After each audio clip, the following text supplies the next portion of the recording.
pemirsa TV, kita kembali bergabung dengan Ustaz Menjawab hari Jumat yang mulia ini. Pemirsa TV yang dirahmati Allah, kita disunatkan puasa 6 hari di awal bulan Syawal ini. Ada yang sudah berpuasa 2 hari, ada yang baru mengambil hari ini. Jadi itu puasa sunat, tetapi pahalanya sangat besar. Kalau kita tambah dengan 6 hari Syawal, seolah-olah kita berpuasa setahun. Jadi setahun kita berpuasa, pahalanya sangat besar. Lalu ada pertanyaan dari seorang hamba Allah, bolehkah puasa 6 hari bulan Syawal itu tidak berturut-turut, Ustaz? Misalnya hari ini kita puasa, besok tidak, kemudian kita puasa lagi. Tidak berturut-turut 6 hari. Bagaimana? Silakan Ustaz jelaskan. Apa pertanyaan?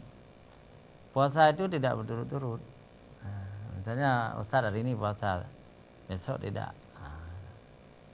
Atau haruskah kita berpuasa 6 hari Syawal itu berturut-turut 6 hari, tidak buka-buka, gitu kan? Jadi jawabannya mudah, ya.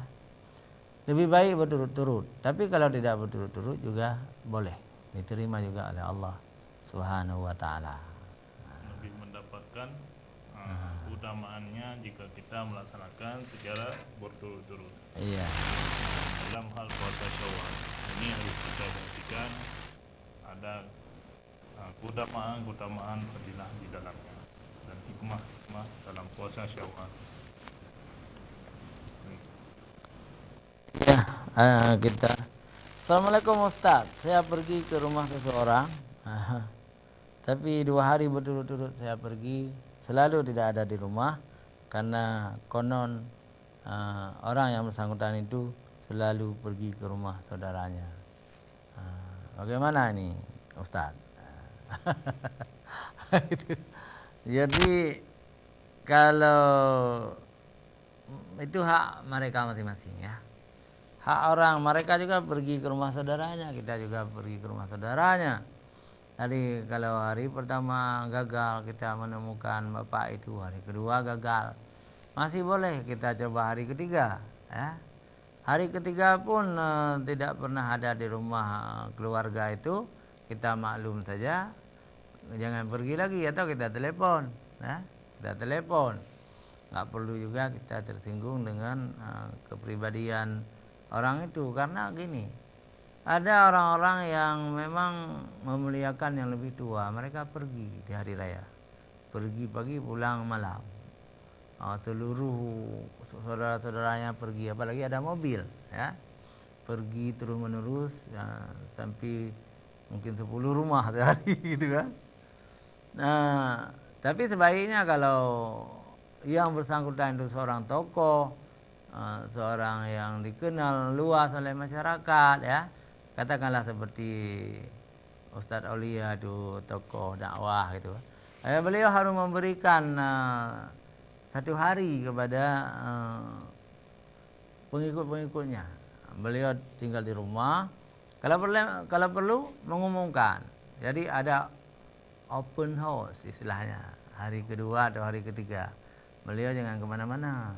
Open house itu artinya menerima saudara-saudaranya, menerima kawan-kawannya, murid-muridnya, tapi harus diberikan lewat SMS, diberitahukan lewat SMS. Jadi hari itu saja orang berkunjung ke rumahnya, di hari yang lain yang bersangkutan boleh pergi kemana-mana. Jadi sebenarnya sangat tergantung kepribadian keluarga itu masing-masing. Boleh ditambah, Ustaz? Itu baik. Benar tadi yang disampaikan. Ya, memang yang pertama kita untuk mengajarkan ukhuwah, mengajarkan saling mencintai, saling kunjung mengunjung, itu baik dan benar. Tapi semua itu tergantung kepribadian. Mungkin saudaranya ada di sini, saudaranya pulang ada di sana. Jadi mungkin batas waktunya mungkin harus ada open house seperti Ustaz Amir tadi. itu sudah benar. Ya, baik pemirsa JTV yang dirahmati Allah Subhanahu wa taala. Hari ini adalah hari besar, lebih besar ya. Hari besar juga nih. Kalau bulan Ramadan adalah Sayyidus Syuhur, jadi penghulu segala bulan, hari ini adalah hari Jumat, Sayyidul Ayyam, penghulu hari-hari gitu ya. Hari Jumat. Jadi kita yang laki-laki wajib salat Jumat di masjid, yang perempuan tidak wajib ya. Tetapi kalau perempuan salat di masjid juga dibolehkan ya. Masjid-masjid tertentu, kalau masjid itu kecil penuh dengan jamaah laki-laki, sesak dengan jamaah laki-laki, perempuan lebih baik jangan pergi ke masjid. Tapi kalau masjid itu punya tempat untuk perempuan, mungkin di lantai 2 khusus atau di belakang sekali diberikan, itu boleh perempuan pergi ke masjid walaupun tidak wajib. Dengan melaksanakan salat Jumat, perempuan juga bebas salat zuhur. Orang-orang laki-laki yang salat zuhur, yang salat Jumat juga bebas salat zuhur. Hanya sampai di sini pertemuan kita. Kita duduk dengan doa. Bismikallahumma wa bihamdika asyhadu an la ilaha illa anta astaghfiruka wa atubu ilaik. Wassalamualaikum warahmatullahi wabarakatuh.